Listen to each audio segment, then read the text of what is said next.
ठीक है, तो ओवरलैप नहीं करेगा, ध्यान रखना। देन नेक्स्ट है commaless. There is no punctuation between the adjacent codon, between the successive codons. कैसे कि लाइक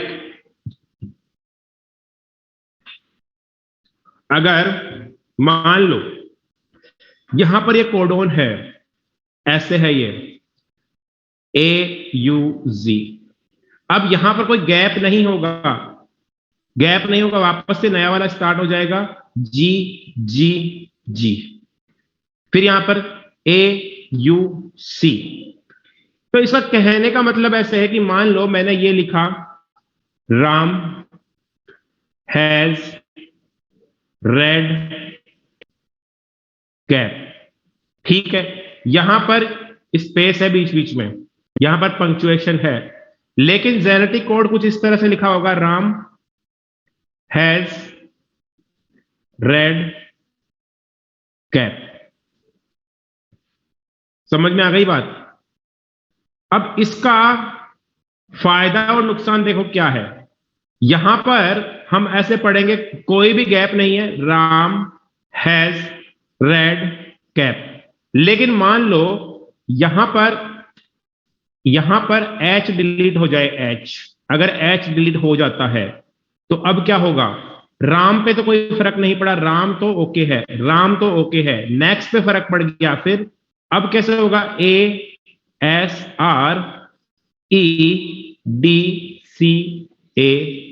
अब नेक्स्ट कोडोन देखो, Ram is okay, now ASREDCAP।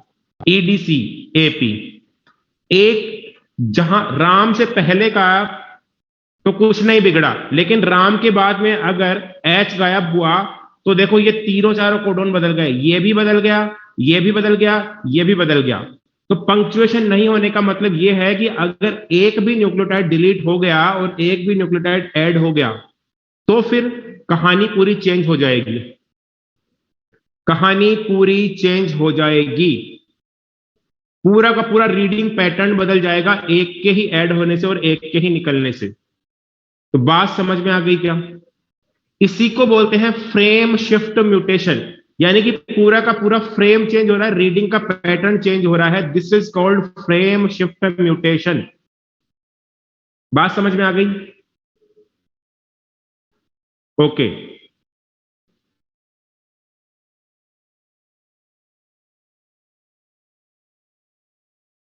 Pramesh Kumar आया क्या क्लास में? प्रमेश, प्रमेश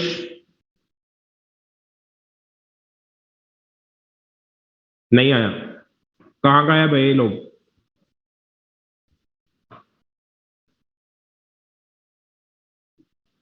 प्रमेश कुमार,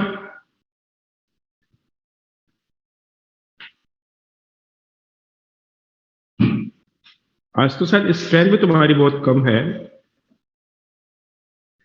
कहाँ हो तुम लोग?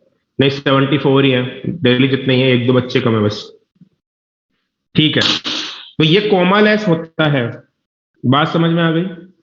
इस तरह से each codon is immediately followed by the next codon. If a nucleotide is deleted or added, the whole genetic code read differently. ठीक है, जैसे कि ये यहां पे आप देख सकते हो, नॉर्मल कोडोन है ये, ठीक है। अगर आप तुमने सी का डिलीशन कर दिया तो अब कोडोन कैसे चेंज हो जाएगा? ऐसे देखो, पूरा चेंज हो गया, ये दोनों चेंज हो गए। अगर यहां पर ए का ऐड कर दिया तो देखो ए तो वही रहेगा, फिर ये इस तरह से चेंज हो जाएगा। तो एक के भी डिलीट होने से, ऐड होने से पूरा का पूरा रीडिंग पैटर्न चेंज हो जाएगा, ये बात ध्यान में रखना, ठीक है। नेक्स्ट क्वेश्चन को पढ़ो। If there are 999 bases in a RNA that codes for a protein with 333 amino acids, 999 में अगर बेस न्यूक्लियोटाइड बेसेस होंगे तो 333 कोडोन होंगे, and the base at position 901 is deleted such that the length of RNA becomes 998 bases. How many codons will be altered? बताओ क्या answer है इसका?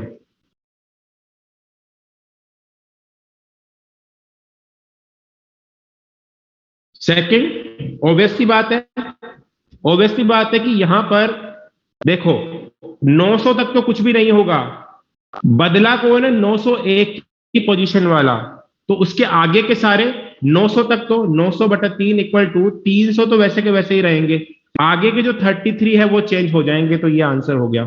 इसमें किसी को कोई दिक्कत है क्या? कोई दिक्कत है?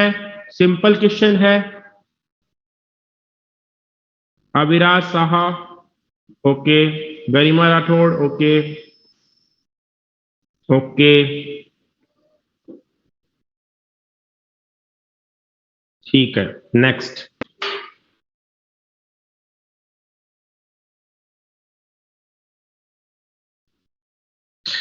Non ambiguous, one codon code only for one amino acid and not for any other. अच्छा एम्बिग्यूअस क्या होता है बताओ, कोई बता सकता है what is the mean of ambiguous?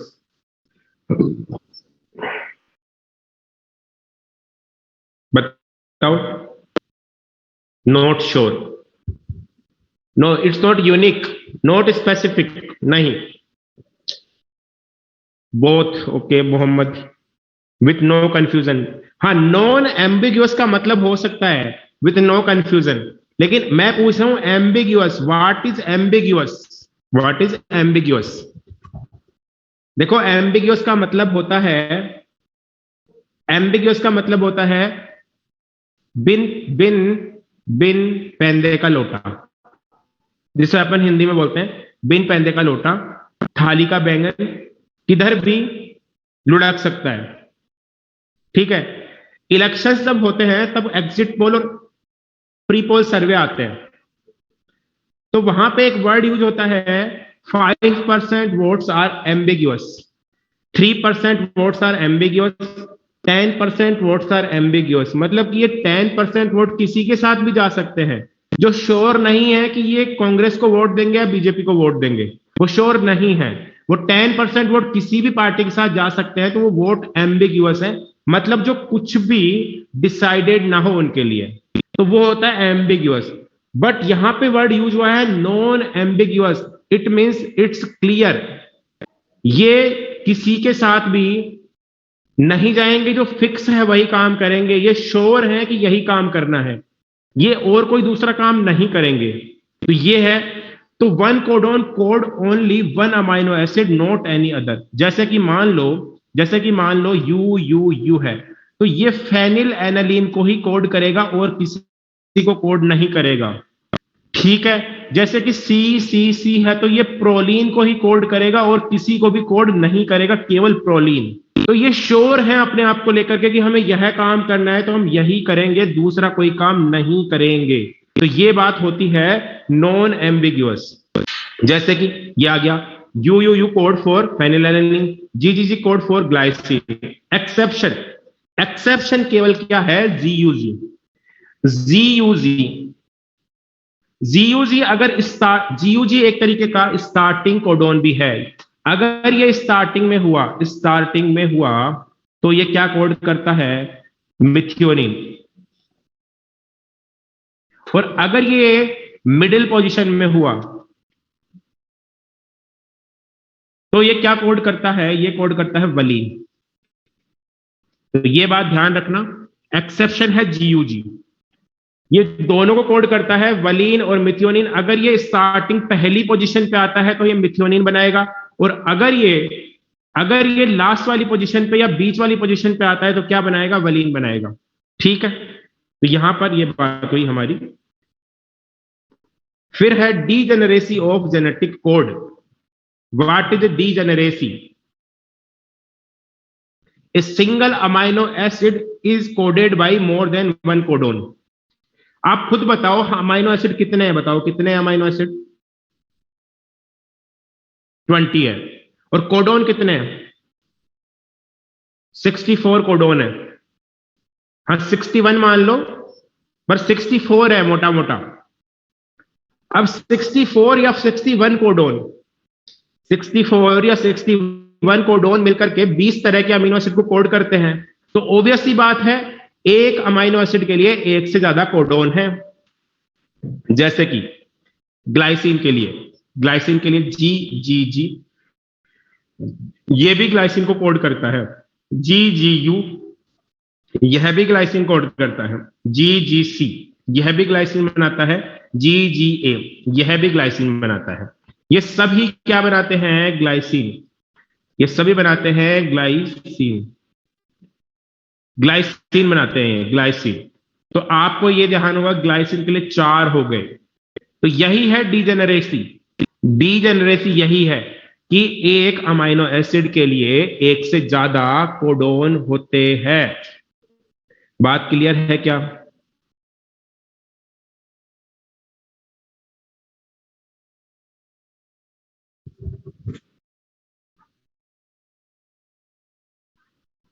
तो यानी कि 1/4 × 4 यानी कि 1। तो बेबी तो होता है कभी कभी कि मैम गलत वर्ड यूज कर देती है। ठीक है, तो यहां पर ये चीज आपको समझ में आ गई होगी डीजेनरेसी क्या है। अब अगर अपन बात करें तो देखो, यहां पर हमारे पास एक्सेप्शंस की कमी नहीं है। यहां पर हमारे पास एक्सेप्शंस की कमी नहीं है। देखो फेनिलैलनिन तो यहां पे ये हो गया, 2 से कोड होता है। ठीक है, ग्लाइसिन ये 4 से कोड होता है। ये बात तो डीजेनरेसी की हुई। लेकिन यहां पर एक्सेप्शंस की कमी नहीं है। पहली बात तो ये करते हैं कि 3 अमाइनो एसिड ऐसे हैं जो हाईएस्ट डीजेनरेसी शो करते हैं, leucine, serine and arginine. Leucine, serine and arginine 6 codon से कोड होते हैं। Leucine, arginine and serine shows highest degeneracy. ये 6 कोडोन से कोड होते हैं। और अगर अपन बात करें मिथियोनिन की और ट्रिप्टोफान की, तो ये केवल और केवल एक एक कोडोन से ही कोड होते हैं, मिथियोनिन और ट्रिप्टोफान। मिथियोनिन और ट्रिप्टोफान केवल और केवल एक ही कोडोन से कोड होते हैं, मिथियोनिन एंड ट्रिप्टोफान, केवल और केवल एक एक कोडोन से। तो ये एक्सेप्शन है, ये हाईएस्ट है, ये सबसे ज्यादा डिजेनरेसी शो करते हैं तीनों।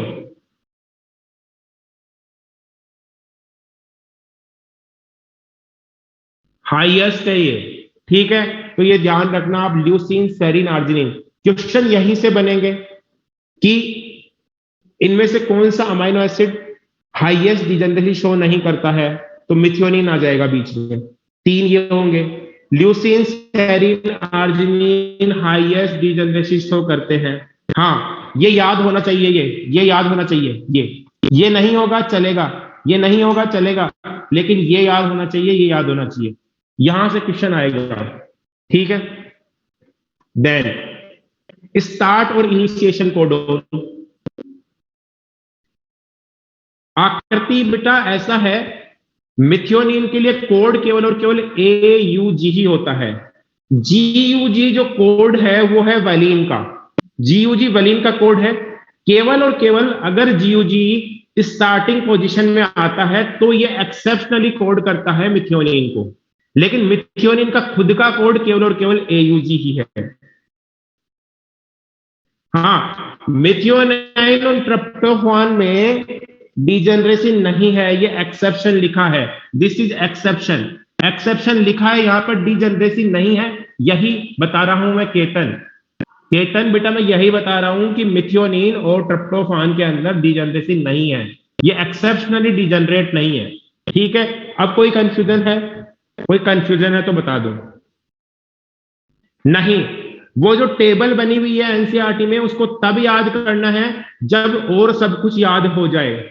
मतलब जब 356 नंबर आ जाए तो आप ये, वहां से क्वेश्चन नहीं आएगा, नहीं आएगा, नहीं आएगा।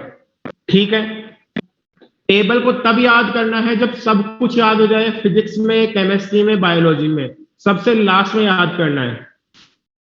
ठीक है, बाकी के जो मैंने आपको इस टेबल के अलावा पढ़ाया है, जैसे कि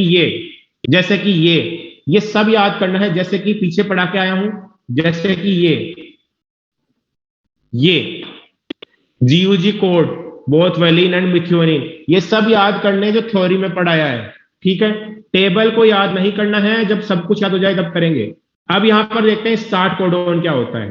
स्टार्ट कोडोन वो होता है जहां से कोई पॉलीपेप्टाइड चेन शुरू होती है। जैसे मान लो ये एमआरएनए है, तो यहां पर पॉलीपेप्टाइड चेन कहां से बनने लगेगी? यहां से। ये पहला अमाइनो एसिड जुड़ेगा मेथियोनिन, दूसरा, तीसरा, चौथा, बस केवल और केवल एक, एक, दो, तीन, यही जुड़ेंगे, यही जुड़ेंगे। ये हो गया स्टार्टिंग कोडोन, ये चौथा भी स्टार्टिंग ही है। ठीक है, तो ये क्या कहना चाहता है कि AUG स्टार्टिंग कोडोन है। ठीक है, इसमें इस बारे में कुछ भी नहीं लिखा है। यहां पर देखो, AUG जो स्टार्टिंग कोडोन है, AUG स्टार्टिंग कोडोन है, और ये कोड किसका है? मिथियोनिन का। ठीक है, AUG के ड्यूल फंक्शन है, मिथियोनिन को कोड करता है।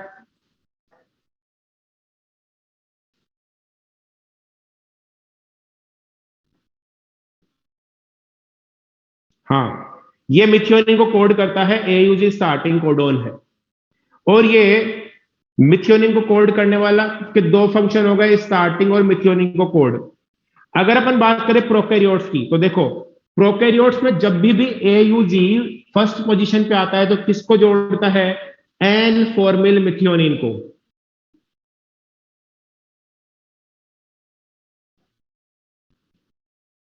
तुषार, आगे पूरी बात सुन लो पहले, उसके बाद में बात करेंगे। पहले पूरा टॉपिक पढ़ लो, अभी तक स्टार्ट कोडोन पूरे नहीं हुए हैं। ठीक है, पहले पूरा टॉपिक पढ़ लो। ठीक है, मेरी बात सुन लो, उसके बाद में बात करना। AUG स्टार्टिंग कोडोन कौन सा है? AUG ही है। स्टार्टिंग कोडोन AUG ही है। GUG की बात बाद में करेंगे। तो ये जो स्टार्टिंग कोडोन है, ये फर्स्ट पोजीशन पे आता है तो पॉलीपेप्टाइड चेन बनने लगती है। ठीक है, अब हम बात कर रहे हैं AUG प्रोकैरियोट्स में स्टार्टिंग पोजीशन पे एन फॉर्मिल मिथियोनिन को जोड़ता है, और अगर ये बीच में आता है, इनसाइड आता है, तो कोड करता है मिथियोनिन। ध्यान रखना प्रोकैरियोट्स में। और यूकैरियोट्स में चाहे ये स्टार्टिंग में हो, चाहे से ये इनसाइड हो, ये केवल और केवल मिथियोनिन को ही जोड़ेगा। प्रोकैरियोट में अगर ये स्टार्टिंग में आता है तो एन फॉर्मिल को जोड़ता है, ये ध्यान रखना। यहां पे दोनों जगह मिथियोनिन को ही जोड़ेगा, चाहे कहीं भी आ जाए। ठीक है, क्लियर है क्या? अरे भाई, क्लियर है क्या? ठीक है, नेक्स्ट बात कर रहे हैं। तो देखो, ये AUG स्टार्टिंग कोडोन है, अगर ये स्टार्टिंग में आ रहा है प्रोकैरियोट में, तो एन फॉर्मिल को जोड़ रहा है, फिर दूसरा तीसरा अमीनो एसिड जुड़ने के बाद में ये मिथियोनिन को जोड़ रहा है। तो ये बात क्लियर होनी चाहिए। अब हम बात करते हैं यूकैरियोट्स की। यूकैरियोट्स में कहीं भी आए मिथियोनिन को ही जोड़ेगा, स्टार्ट में आए या फिर एंड में आए। ठीक है, अब देखो line, if AUG is not available then starting codon would be GUG। AUG नहीं होगा कहीं पर तो स्टार्टिंग कोडोन GUG होगा, पर ये भी मिथियोनिन को ही कोड करेगा उस कंडीशन में। ये भी, ये कोड किसका है? अरे GUG किसका कोड है? GUG कोड है वलीन का। लेकिन अगर AUG एब्सेंट है किसी चेन में, तो GUG कोड करेगा। GUG स्टार्टिंग कोडोन बन जाएगा, लेकिन जोड़ेगा क्या? केवल और केवल मिथियोनिन। क्या जोड़ेगा? केवल और केवल मिथियोनिन। ये बात समझ में आती है क्या?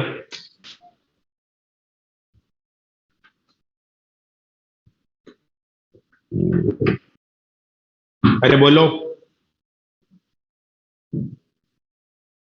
ठीक है, तो अभी जो तुषार पूछ रहे थे उनको आंसर मिल गया? तुषार, ठीक है, तो पहले पूरा टॉपिक पढ़ाने दिया करो, उसके अंदर सब चीजों के जवाब होते हैं, उसके बाद में फिर पूछ सकते हो। ठीक है, तो यहां पर हो गया स्टार्टिंग कोडोन मिथियोनिन, इनसाइड हुआ तो वैलिन को कोड करेगा। ये हुआ, स्टार्ट में है तो मिथियोनिन जोड़ा, फिर अगर ये मिडिल में आ गया तो ये वैलिन जोड़ेगा। ये देखो, ये डायग्राम देख लो। ठीक है, अब है स्टॉप कोडोन, नॉनसेंस कोडोन और टर्मिनेशन कोडोन।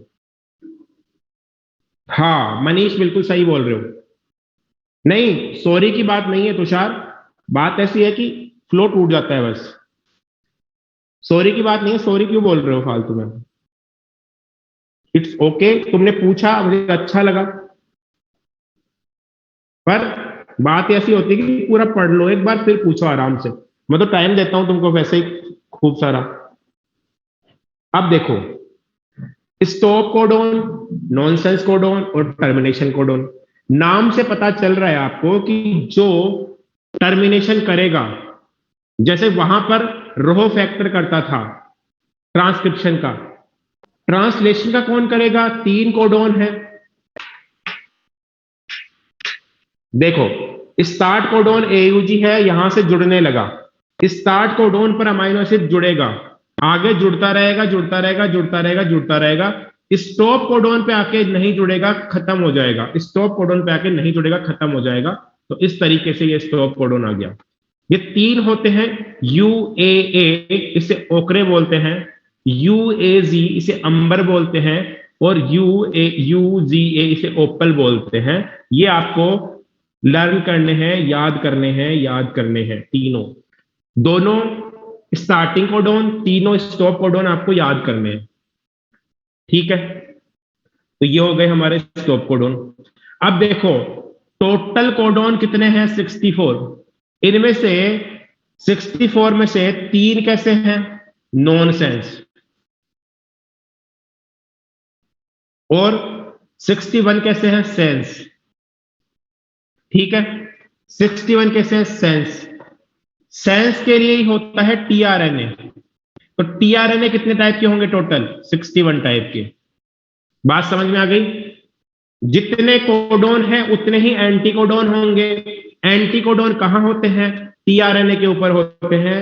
तो एंटीकोडोन भी और टीआरएनए भी कितने होंगे? 61। क्योंकि स्टॉप कोडोन के लिए कोई भी टीआरएनए नहीं होगा। स्टॉप कोडोन कभी भी अमीनो एसिड नहीं जोड़ता है, वो तो रोक लेता है।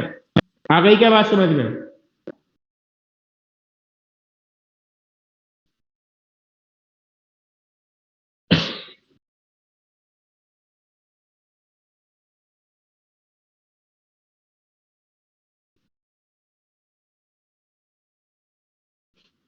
ठीक है, तो यहां पर सेंस कोडोन 61 और टीआरएनए भी 61।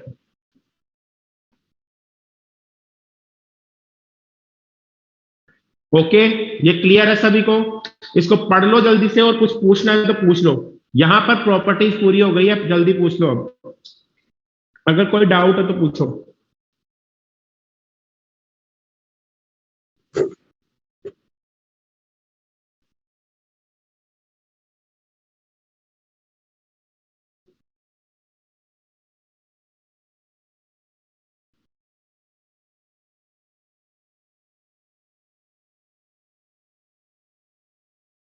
वोबल बेस अभी बताएंगे, वोबल बेस अभी अभी नहीं आई, वोबल वोबल हाइपोथेसिस अभी बताएंगे।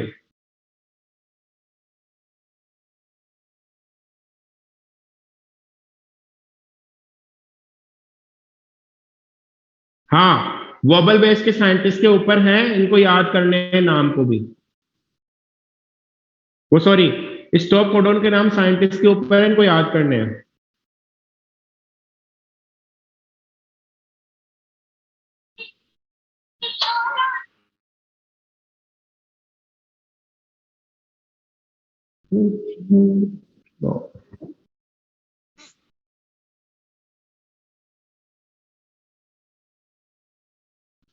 डन। मॉड्यूल में से देख लो, वोबल बेस के अलावा देख लो, अगर कोई डाउट है तो। वोबल बेस को छोड़ दो, उसके अलावा देख लो कोई डाउट है तो।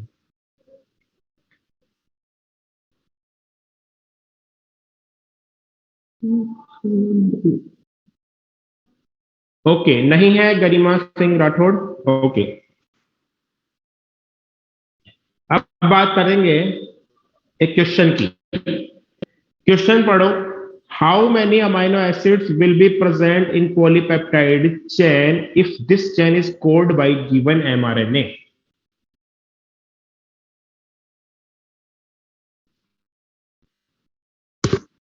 बताओ।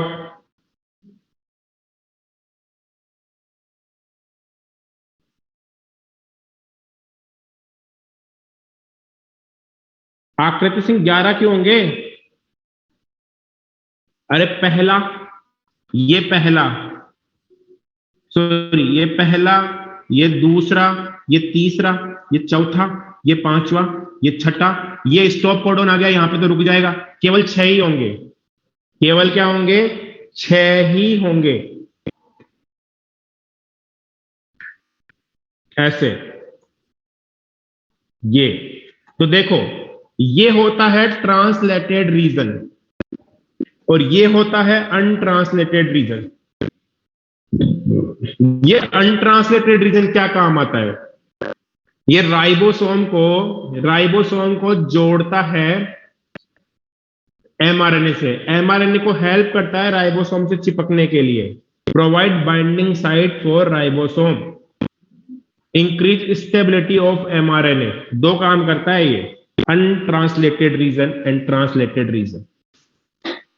ठीक है, डन।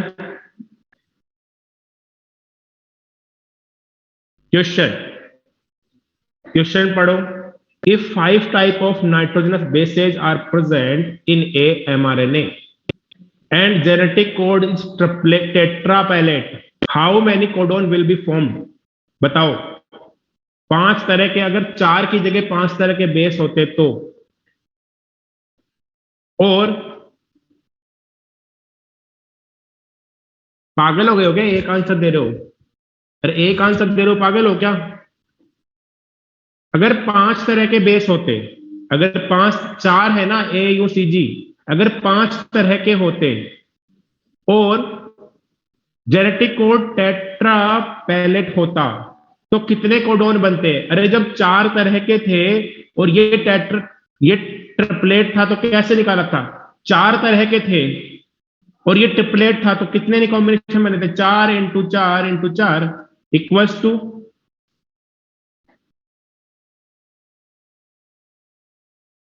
64। अब ये कह रहा है ये 5 टाइप के हैं और ये टेट्रा पैलेट है, टेट्रा पैलेट, तो 5 ये कर दो, 5 इंटू 5 इंटू 5 इंटू 5 कितने हो जाएंगे, 625। समझ में आ गया क्या?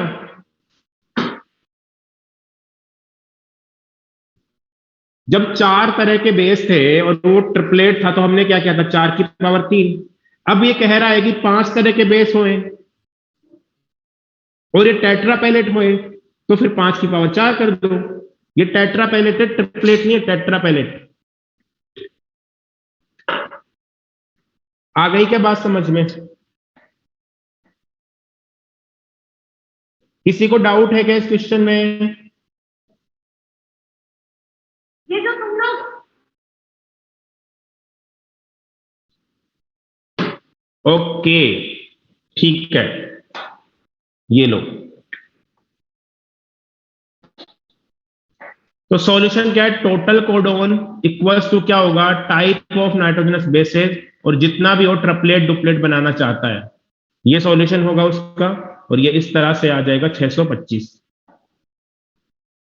Next question, if 5 types of nitrogenous bases are present and 400 types of amino acids are available for protein synthesis, to code all amino acids, how many minimum nitrogen bases are required in a codon? बताओ।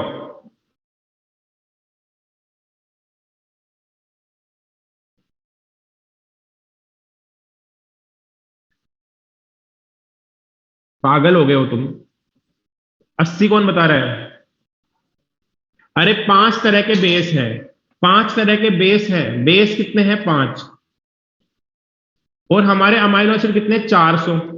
ठीक है, तो हमें अगर इसको singlet रखें तो singlet रखेंगे तो कैसे होगा, 5 की पावर 1 इक्वल्स टू 5। ये तो नहीं पॉसिबल है, 5 से 400 को कोड नहीं कर सकते हो। अगर डबलेट करें इसको तो कितने कॉम्बिनेशन बनेंगे, 5 इंटू 5 इक्वल टू 25।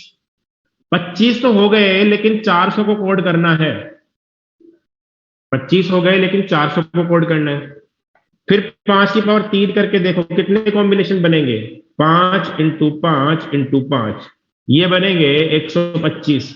अभी भी ये सफिशिएंट नहीं है, हमें किनको कोड करना है, 400 अमीनो एसिड कितने हैं, 400। तो 125 कोडोन से कैसे कोड कर लोगे?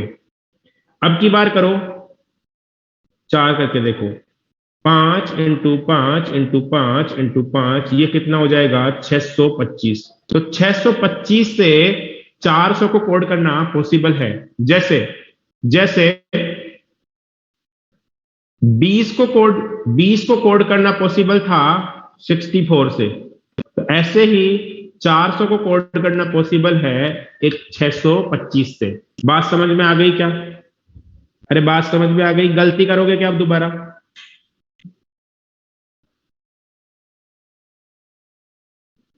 बताओ।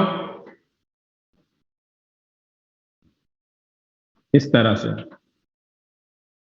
अगर सिंगलेट हो तो इतने शेष बच जाएंगे, डबलेट हो तो इतने बाकी रह जाएंगे, ट्रिपलेट हो तो इतने बाकी रह जाएंगे।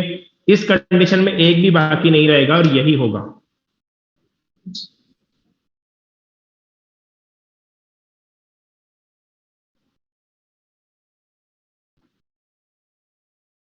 डन। आगे चले क्या? तो ये क्वेश्चन देखो जरा। इन ए polypeptide chain 60 amino acids are present. To code all these amino acids, how many minimum nitrogen bases are required in a mRNA?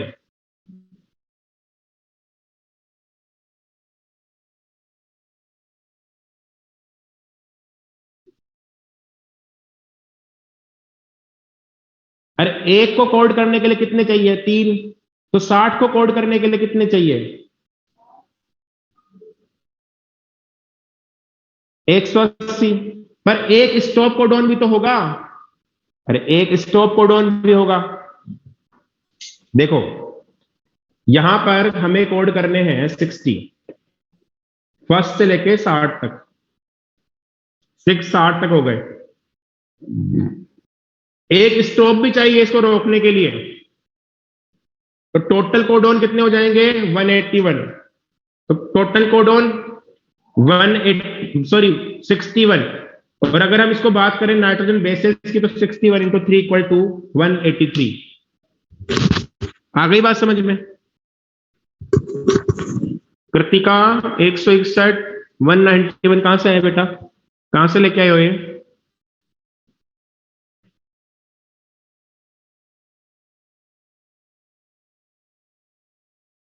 Okay.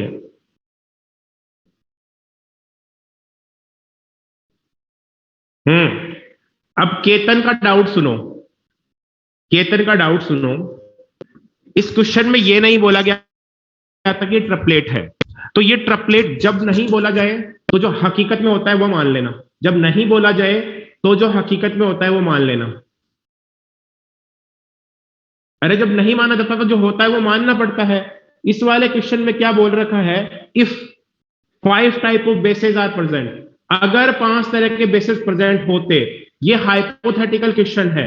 ये हाइपोथेटिकल क्वेश्चन है। ये वाला क्वेश्चन हाइपोथेटिकल नहीं है। ये सीधा बोल रहा है इन ए पॉलीपेप्टाइड चेन।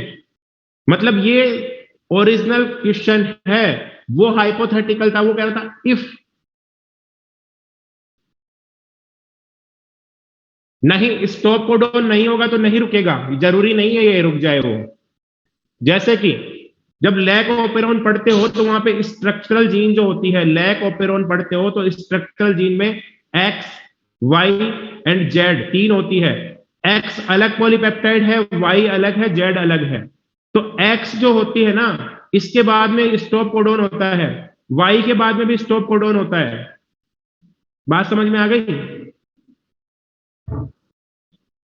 आकृति सिंह, नहीं रुकेगा, स्टॉप कोडॉन जरूरी है रोकने के लिए। ओके।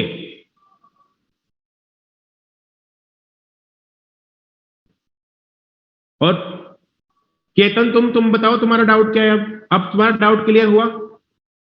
ये हाइपोथेटिकल क्वेश्चन नहीं है, इसलिए ट्रिपलेट मानना पड़ेगा। केतन श्रीवास्तव। ओके।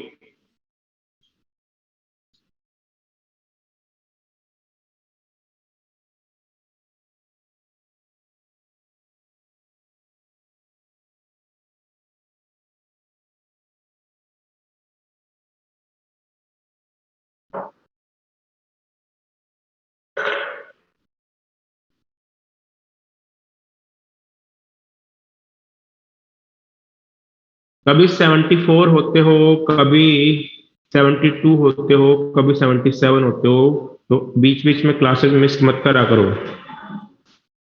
ठीक है, नेक्स्ट क्वेश्चन, इसका सॉल्यूशन ये हो ही गया। अब है वोबल हाइपोथेसिस। वोबल हाइपोथेसिस ये कहती है, अच्छा कोई बताएगा वोबल का मतलब क्या होता है? वोबल,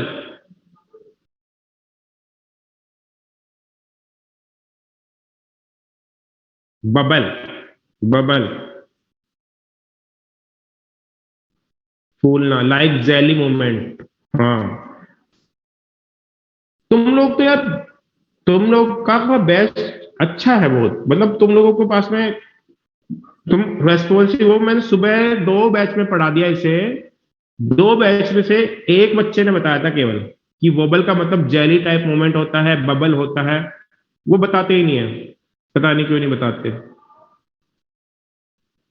अच्छा लगा, तुम्हारे बैच में से बहुत से लोगों ने रिप्लाई किया। बिल्कुल, जेली टाइप, जो कि बहुत ज्यादा इलास्टिक हो, लचीला हो, बबल के जैसा हो। ठीक है, तो यहां पर देखो, यहां पर हम क्या कहते हैं कि यहां पर जैसे मान लो ग्लाइसिन जो है, ग्लाइसिन, ग्लाइसिन के लिए कोड है जी, G, G, G, ji, you, जी, जी, सी, जी, जी, ए। देखो, ये दोनों सेम है, ये दोनों सेम है, दोनों सेम है। मतलब कि यहां पर ये दोनों सेम है। 5 to 3 में पढ़ोगे तो 2, 1 और 2, एमआरएनए को किस डायरेक्शन में रीड करते हो? एमआरएनए को किस डायरेक्शन में रीड करते हो? 5 to 3, 5 to 3 रीड करते हो, तो 5 to 3 में जी, जी और जी। ठीक है, फिर दूसरा हो गया जी, जी, यू। मतलब जो थर्ड बेस है ये वोबल बेस है। मतलब ये इतना लचीला है, इतना जेली टाइप का है कि अगर आगे वाले दो ने कह दिया कि हमें बॉन्डिंग करनी है तो ये मना नहीं करेगा। ये एडजस्ट हो जाएगा एक बबल की तरह, ये एडजस्ट हो जाएगा एक जेली की तरह। जेली जो होती है वो कहीं भी एडजस्ट हो जाती है ना, अरे किसी भी शेप में डाल दो उसको एडजस्ट हो जाएगी। तो ये भी एडजस्ट हो जाता है अगर आगे वाले दो, अब मान लो, अच्छा जी, जी, जी के लिए एंटीकोडोन क्या होगा? एंटीकोडोन पे टीआरएनए पे क्या सीक्वेंस होगा? सीसीसी। ठीक है, अब मान लो ये यहां पर जी, जी, जी है, ये जी, जी, जी, जी, जी है। अब यहां पर टीआरएनए आ रहा है, ये टीआरएनए आ रहा है, इसके ऊपर क्या सीक्वेंस है? सी, सी, सी। अब ये आएगा तो ये इस पे सी है, वो जी से बॉन्डिंग करेगा, सी जी से बॉन्डिंग करेगा, सी जी से बॉन्डिंग करेगा। तो ये वाला इसको रीड कर लेगा, ये वाला एंटीकोडोन इसको रीड कर लेगा, इसे चिपक जाएगा। लेकिन अगर अगर ये सी जी, जी, ए होता ना, जी, जी, ए, तो भी ये इसको रीड करता, क्योंकि ये दोनों सी इन इन दोनों जी से बॉन्ड बना लेंगे। तो तीसरे वाले को अपने आप बॉन्ड बनाना पड़ेगा। वो तीसरा वाला बहुत ज्यादा नाजुक है, बहुत ज्यादा लचीला है, जो बात दो आगे वाले कहते हैं उसकी बात मान लेता है वो। बात समझ में आ रही है? अगर यहां पर जी, जी, यू भी होगा ना, तो भी इसको पढ़ लेगा ये, क्योंकि आगे वाले दो कह रहे हैं कि हमें बॉन्डिंग करनी है, तो वो पीछे वाला मना नहीं करता, वो जेली की तरह एडजस्ट हो जाता है कि तुम कर लो भैया। इसीलिए एक कोडोन को एक से ज्यादा एंटीकोडोन पढ़ लेते हैं। इसीलिए एक अमाइनो एसिड को एक से ज्यादा कोडोन कोड करते हैं। बात समझ में आ गई क्या? ठीक है, तो यही थी वोबल हाइपोथेसिस। देखो वापस से देखो। Sometime an anticodon recognize more than one codon। एक एंटीकोडोन बताया, एक से ज्यादा कोडोन को पढ़ रहा है वो। ठीक है, हाँ, ए और जी के साथ में भी सी बॉन्डिंग कर लेगा, बिल्कुल सही बात है, क्योंकि वो आगे वाले दोनों कह रहे हैं तो वो पीछे वाला मना नहीं करेगा। जैसे कि यहां पर देखो, ये कोडोन 1 है और ये कोडोन 2 है। यहां पर एंटीकोडोन क्या होगा? इसका एंटीकोडोन ये होगा ना, ये वाला। तो ये वाला इसको रीड कर लेगा इसको रीड, तो ये इसको रीड कर लेगा। ठीक है, लेकिन वापस देखो, दूसरे वाले कोडोन के लिए इस वाले कोडोन ए ए यू से, देन ए यू से, देन अगर दोनों आगे वाले ने बोल दिया है तो पीछे वाला मना नहीं करेगा, वो भी इससे बॉन्डिंग कर लेगा बाय मिस्टेक, क्योंकि वो आगे वाले दो कर रहे हैं तो पीछे वाला मना नहीं करता है। आप लोग 3 लोग दोस्त हो, अगर 2 लोग कहते हैं हमें ये काम करना है तो तीसरा वाले को बाय मिस्टेक बाय डिफॉल्ट अपने आप करना पड़ता है। तो इसलिए यही चीज वोबल हाइपोथेसिस बोली गई है, वोबल हाइपोथेसिस इसीलिए बोली गई है। तो यही बात है, sometimes an anticodon recognize more than one codon. देखो ये एक एंटीकोडोन एक से ज्यादा कोडोन्स को रिकॉग्नाइज कर रहा है, यही है वोबल हाइपोथेसिस। ये बात किस किस को समझ में आ गई? किसी को नहीं आई हो तो फिर बोल दो।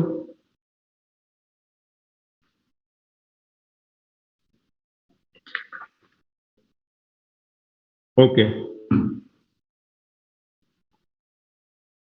wobbling normally occurs for third nucleotide of codon, third wobble base. MRNA के ऊपर अपन रीड करते हैं तो एमआरएनए को 5 थर्ड वाला, थर्ड वाला, थर्ड वाला, फिफ्थ एंड से, फिफ्थ से थर्ड वाला। और अगर अपन देखें 3 एंड से, इधर से फर्स्ट वाला, 3 एंड से फर्स्ट वाला, फिफ्थ एंड से थर्ड वाला।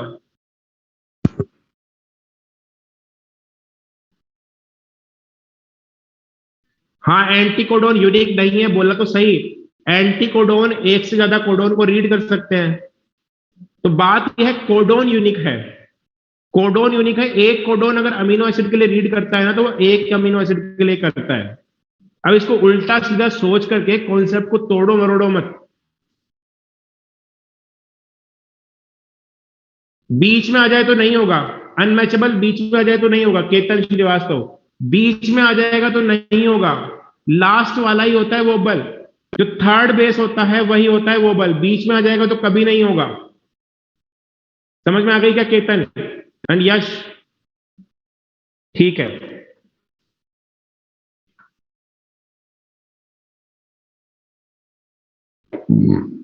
अब देखो, हमने पहले स्प्लिट जीन पढ़ी थी। स्प्लिट जीन, स्प्लिट जीन में हमने बात करी थी कि एक जीन कई पार्ट में बटी हुई है, वो स्प्लिट जीन है। ठीक है, अब हमने वहां पे ये भी पढ़ा था कि जो यूकैरियोट मोनोसिस्टोनिक होती है। ठीक है, अब हम बात कर रहे हैं टाइप ऑफ आरएनए। तो अगर हम आरएनए की बात करें तो यहां पे उल्टा है, मोनोसिस्टोनिक आरएनए।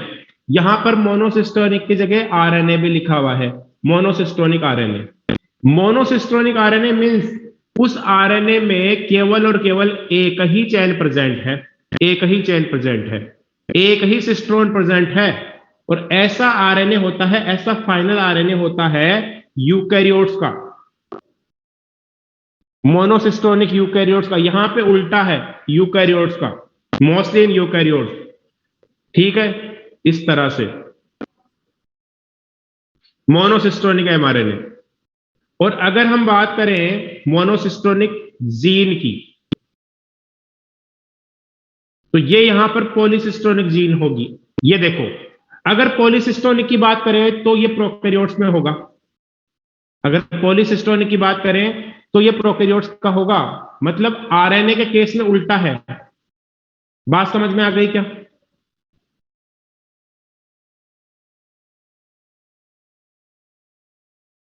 तो आपको आपको केवल और केवल एमआरएनए के लिए याद रखना है, एमआरएनए के लिए याद रखना कि एमआरएनए जीन के लिए मत याद रखो। आप एमआरएनए के लिए याद रख लो कि एमआरएनए जो होता है मोनोसिस्टोनिक वो यूकैरियोट्स का है, क्योंकि हमारी अल्फा बीटा अगर 2 चेन है तो इसका एमआरएनए अलग है और इसका एमआरएनए अलग है।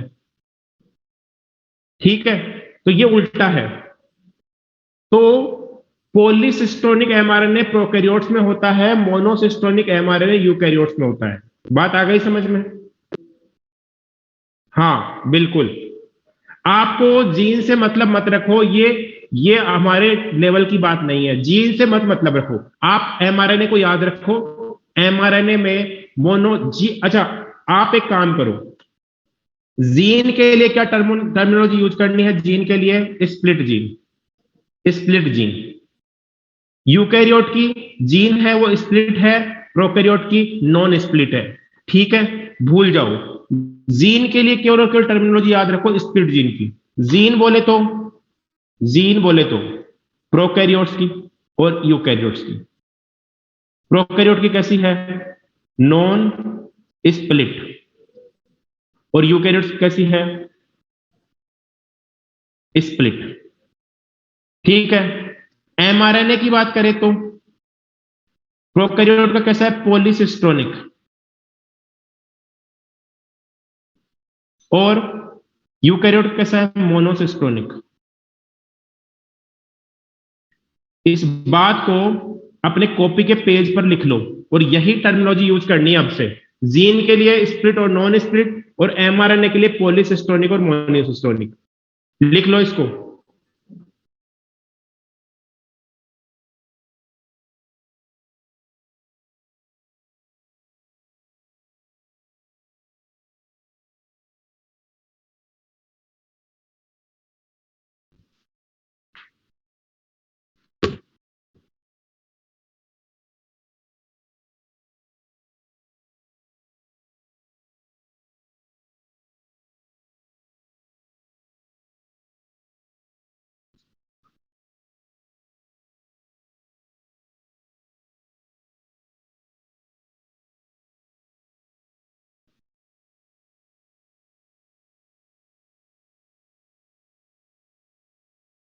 Love is the foundation.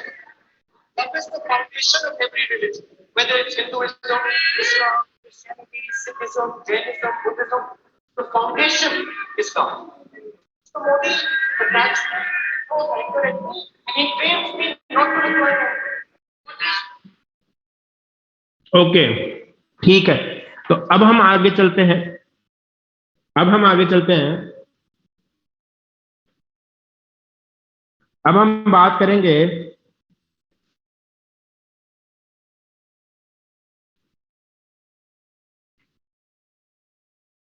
It was propose by Crick. Wobble hypothesis हो गई, ये हमने कर लिया है। ये वापस से आगे पीछे क्यों जा रहा है? डबल डबल आ रहा है ये। हाँ, अब हम बात करेंगे देखो सेंट्रल डोगमा की। कैन एनीबडी टेल मी?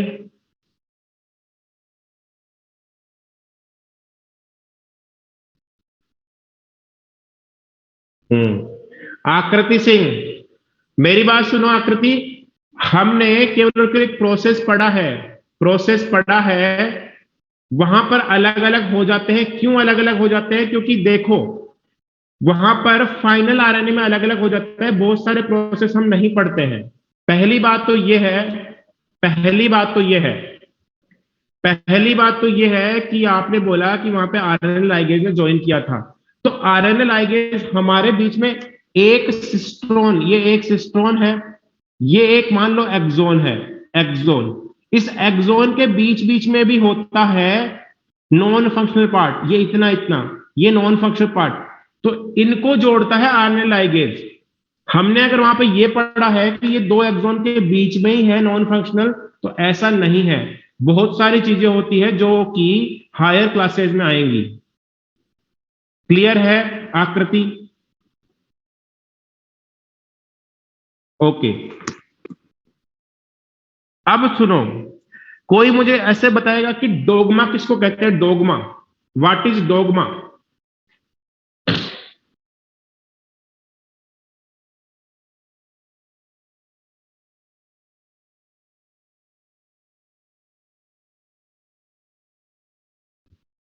हाँ, it's okay, set of rules. Dogma को हिंदी में कहते हैं सिद्धांत। सिद्धांत,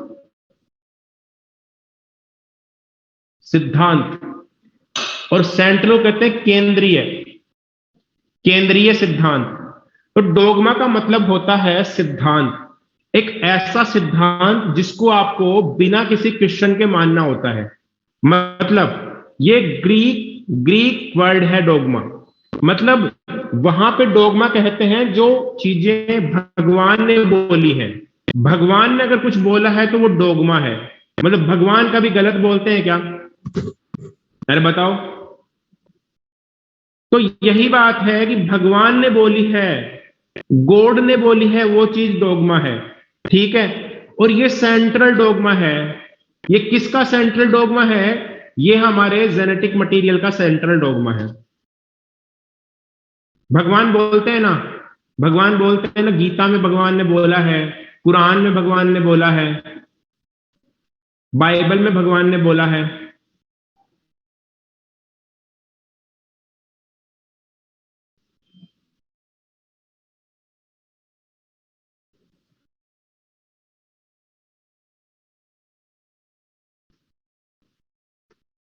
अच्छा, सुना नहीं है उनको बोलते हुए, ठीक है। तो बोला तो है वैसे कुरान में, गीता में। तो अब सुनो, इसका सीधा सा मतलब क्या है कि सेंट्रल डोगमा का it is flow information, flow of information.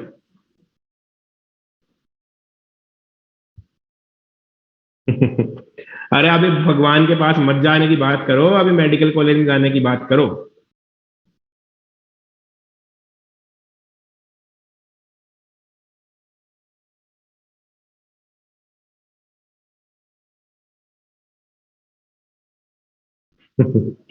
हाँ ठीक है, बहुत खुशी हुई तुम्हारा डेडिकेशन देख करके कि गीता और कुरान तुम्हारी एनसीईआरटी ही है। It's okay.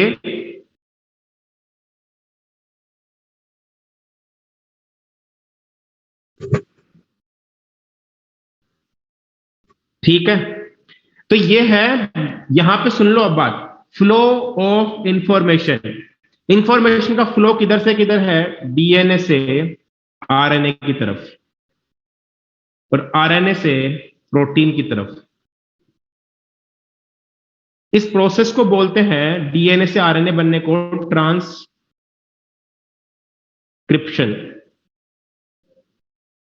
आरएनए से प्रोटीन के बनने को कहते हैं ट्रांसलेशन।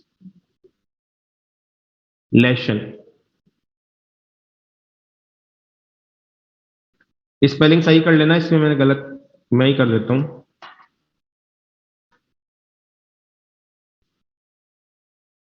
ट्रांसलेशन।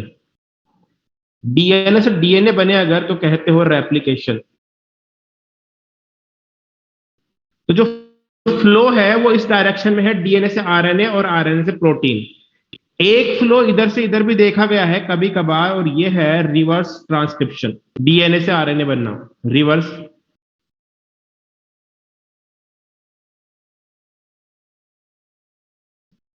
ये करता है रेट्रोवायरस। रेट्रोवायरस क्या करता है, इसके पास में जो जेनेटिक मटेरियल है वो क्या है? आरएनए।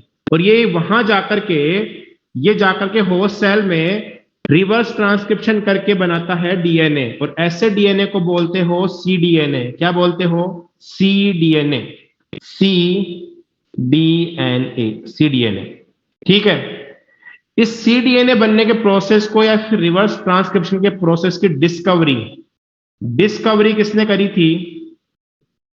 टैनिन, टैमिन,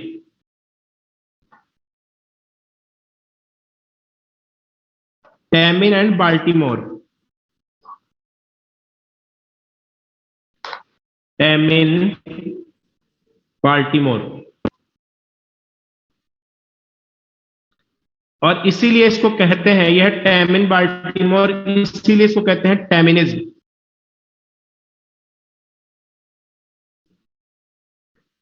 बनाओ इसे, जल्दी से बना लो। ऐसे कैसे? इसके बाहर से कोई क्वेश्चन नहीं आएगा, इसको याद रखना।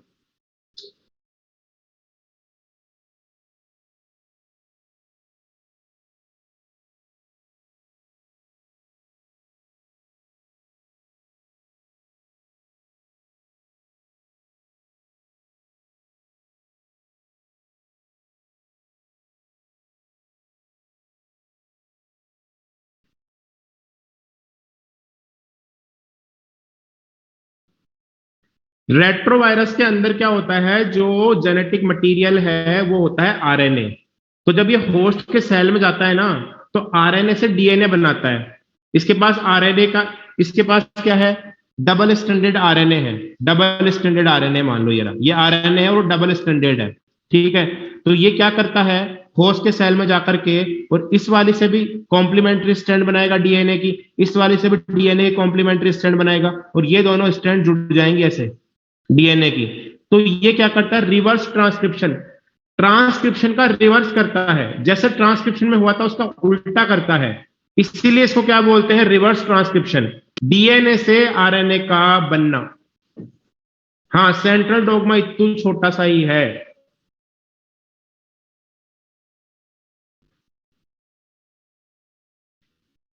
हाँ, तो सिंगल स्टैंडर्ड से भी बन जाएगा।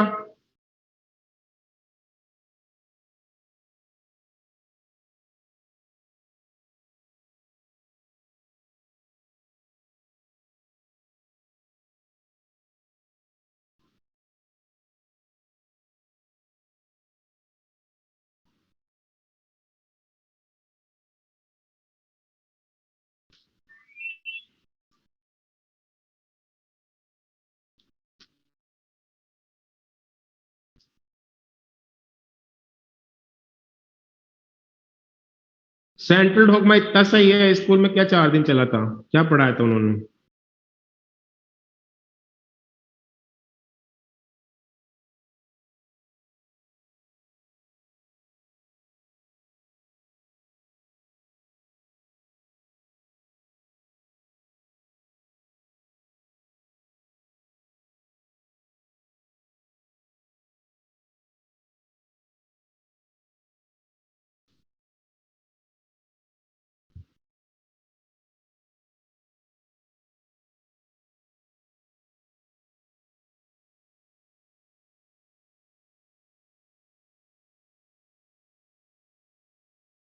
हाँ, ये आया था नीट में। हाँ, रिवर्स ट्रांसक्रिप्शन सेंट्रल डोग्मा का पार्ट है। और रेट्रोवायरस में सिंगल स्टैंडर्ड आरएनए ही होता है, उससे डबल स्टैंडर्ड डीएनए बनता है, उसी को बोलते हैं टैमिनिज्म।